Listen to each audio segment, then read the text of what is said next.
Quem era Jó? Será que Deus permitiu que Satanás o testasse a ponto de permitir que Satanás o vencesse? Vou contar agora a história bíblica que aparentemente sugere que isso aconteceu. No entanto, até ao final da história, fica claro que Jó era uma pessoa justa, temente a Deus e que praticava a espera. Ele compartilhava esses valores com seus 7 filhos, 3 filhas e possuía uma imensa riqueza, incluindo diversos tipos de rebanhos e camelos. Ele era considerado o homem mais importante de todo o Oriente. Certa vez, Satanás conversou com Deus, e o texto bíblico nos relata que vieram os filhos de Deus, uma referência a anjos, e Satanás estava entre eles. Deus disse se eles haviam feito notado a retidão de Jó, e Satanás questionou a sinceridade da fé de Jó, alegando que ele era piedoso porque era abençoado.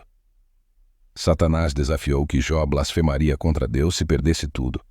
Deus permitiu que Satanás testasse Jó, com a condição de que ele não o matasse.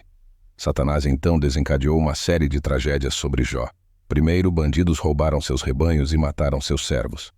Em seguida, um fogo caiu do céu e destruiu mais animais e pastores. Posteriormente, um grupo de caldeus roubou seus camelos e matou seus pastores. Finalmente, uma ventania derrubou a casa onde seus filhos estavam, matando todos. Jó, que costumava oferecer ofertas e orações a Deus por seus filhos, perdeu não apenas seus bens, mas também todos os seus filhos. A ocorrência de Jó é marcante.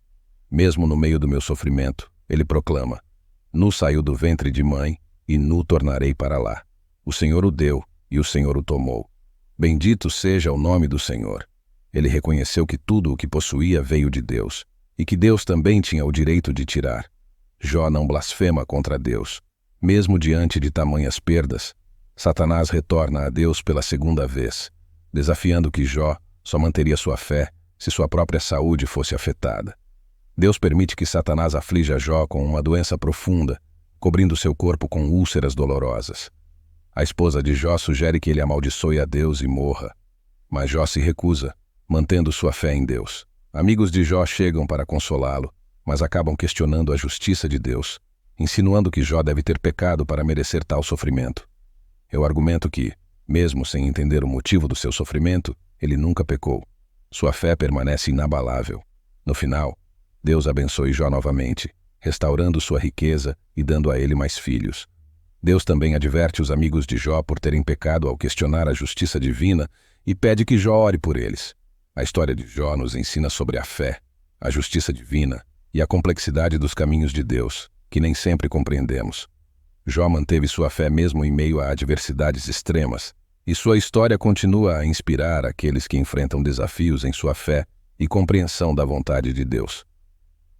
Além disso, a história de Jó nos ensina a não julgar apressadamente as razões pelas quais as pessoas enfrentam dificuldades. Às vezes, as tragédias não são resultado direto de pecados pessoais, como os amigos de Jó presumiram. Isso nos lembra da importância da compaixão e do apoio às pessoas que estão passando por momentos difíceis, em vez de apontar os dedos ou fazer julgamentos precipitados. A história de Jó também ilustra a relação entre Deus e Satanás na teologia judaico-cristã. Satanás desempenha o papel de acusador, questionando a fé e a integridade das pessoas, mas ele age com a permissão de Deus e dentro dos limites estabelecidos por ele.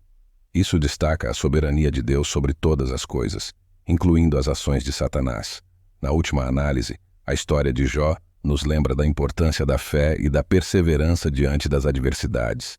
Mesmo quando não compreendemos as razões por trás do sofrimento, podemos confiar em Deus e manter nossa fé.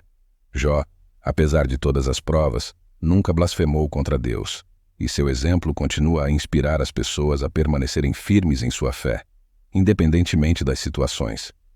Essa narrativa também nos convida a uma reflexão sobre as questões mais profundas da fé e do sofrimento humano, explorando por que os justos podem enfrentar dificuldades e como nossa relação com Deus é testada em momentos de crise.